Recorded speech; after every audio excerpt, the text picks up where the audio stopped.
रमज़ान का आज आखिरी जुमा है और उसमें अलविदा की नमाज पढ़ी जानी है। उसको लेकर दिल्ली से लेकर उत्तर प्रदेश के संभल तक अलर्ट देखने को मिल रहा है। सड़क पर नमाज नहीं पढ़ने का फरमान यहां पर जारी कर दिया गया है। देर रात यूपी के कई इलाकों में, कई शहरों में पुलिस ने फ्लैग मार्च भी निकाला और पुलिस का कड़ा पहरा आज देखा जा रहा है। मस्जिदों के पास अतिरिक्त पुलिस बल भी तैनात कर दिया गया है। किस तरह से फ्लैग मार्च निकला है ये आप तस्वीरों में देख रहे हैं। साथ ही साथ जो संवेदनशील इलाके हैं वहां ड्रोन के जरिए निगरानी भी रखी जा रही है।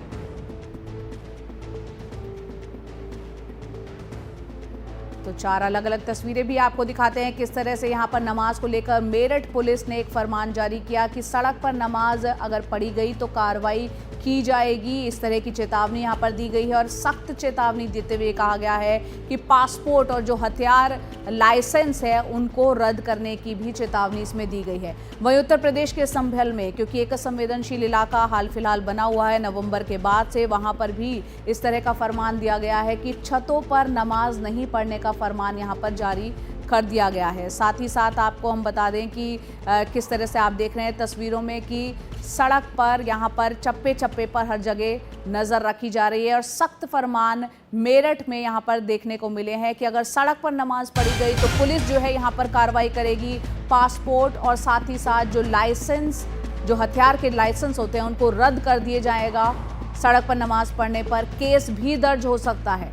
मस्जिदों के पास अतिरिक्त पुलिस बल की तैनाती यहाँ पर कर दी गई है। तो एक सख्त फरमान यहाँ पर मेरठ में जारी कर दिया गया है। इसके अलावा आप देख रहे हैं अलग अलग इलाकों में उत्तर प्रदेश में कई जगह फ्लैग मार्च भी हुआ है। कल की ये तस्वीरें भी आप देख रहे हैं। साथ ही साथ पूरे एहतियात और निगरानी यहाँ पर रखी जा रही है।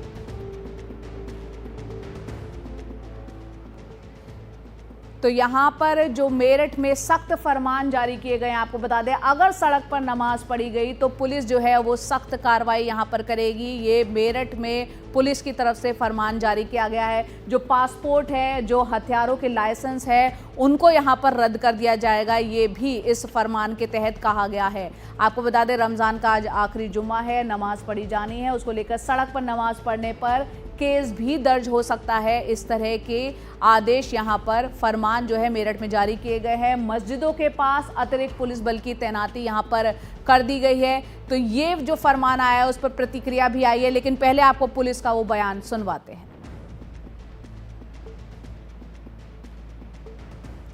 किसी भी सूरत हाल में रोड पर नमाज नहीं पढ़ी जाएगी। एकदम स्ट्रिक्ट इंस्ट्रक्शंस दिए गए हैं इनको, इन्हें बता भी दिया गया है, इन्हें नोटिस भी जारी किया गया है।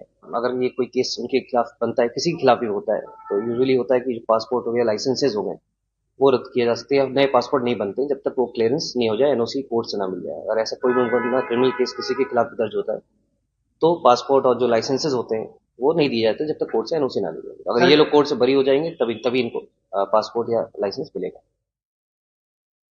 ना तो कोई मुसलमान सड़क पर नमाज पढ़ रहा है, जुमे की हो या ईद की हो। रही बात जो अल्फाज इस्तेमाल किए गए हैं वो बहुत कड़क हैं। ऐसा लगता है जैसे अहंकार वाले अल्फाज हैं। सिर्फ नमाज को लेकर एक अहंकार वाले अल्फाज के उसका जो है इतना बड़ा पाप हो जाएगा कि वो उसका पासपोर्ट रद्द कर दिया जाएगा। और हर मर्तबा ये ईद पर एक नया सिलसिला लेकर आना और उस पर एक सियासत बिखर जानी, मैं समझता हूँ उचित तरीका नहीं। तो जो सख्त फरमान यहाँ पर जारी हुए है उस पर किस तरह की प्रतिक्रियाएं आनी शुरू हो गई वो आपने देखी। वहीं AIMIM के जो दिल्ली के अध्यक्ष हैं शोएब जमई का बयान जो है वो सामने आया है। ट्वीट करते हुए उन्होंने अपना ये बयान जारी किया है और लिखा है कि भाजपा के कुछ बड़बोले नेता दिल्ली में ईद की नमाज को लेकर गलत बयानबाजी कर रहे हैं। उनको मालूम होना चाहिए कि ये संभल या मेरठ नहीं, दिल्ली है। हाँ, सबकी दिल्ली। यहाँ ईद की नमाज भी होगी और अगर मस्जिद में जगह कम पड़ जाए तो सड़क पर भी होगी, ईदगाहों और अपने घर के छत पर भी होगी। कावड़ यात्रा के दौरान मुख्य सड़क को कई घंटे के लिए बंद किया जा सकता है, तो नमाज के दौरान 15 मिनट के लिए भी किया जा सकता है। व्यवस्था करने की जिम्मेदारी पुलिस और प्रशासन की है। तो AIMIM के जो दिल्ली के जो प्रदेश अध्यक्ष हैं शोएब जमई, उन्होंने एक बयान जारी किया है और एक बार उनका बयान आपको सुनवाते हैं। दिल्ली में भी भाजपा के नेताओं को बीमारी लग गई है मुसलमानों के खिलाफ अनाप शनाप बयान देना। अब कह रहे हैं कि भाई दिल्ली में दुकानें बंद करवा दो, नमाज नहीं होगी। हाँ, क्यों नहीं होगी? कौन है आप? ये जो बयानबाजी कर रहे हैं इनको मालूम होना चाहिए कि ये दिल्ली है, संभल या मेरठ नहीं है। ये दिल्ली सबकी है और यहाँ नमाज भी होगी और ईद भी मनाई जाएगी और सब लोग उसमें साथ देंगे। अगर मस्जिद में जगह कम पड़ जाएगी कहीं पर तो सड़क पर भी नमाज होगी,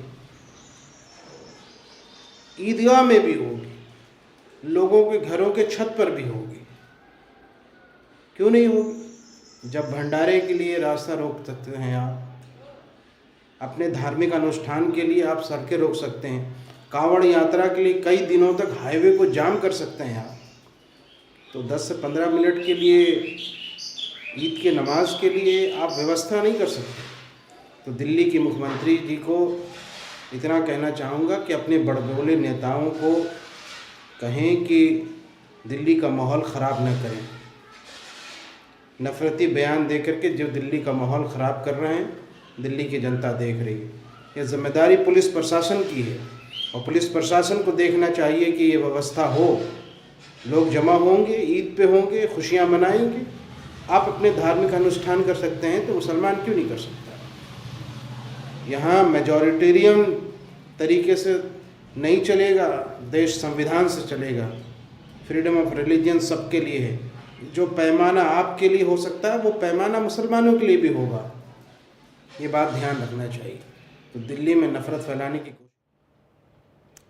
रणवीर हमारे सहयोगी। रणवीर, यहाँ पर AIMIM के दिल्ली के जो प्रदेश अध्यक्ष हैं उनको आपने सुना। जाहिर सी बात है जो फरमान उत्तर प्रदेश में भी आया है उसकी प्रतिक्रियाएं अलग अलग तरीके से देखने को मिल रही हैं।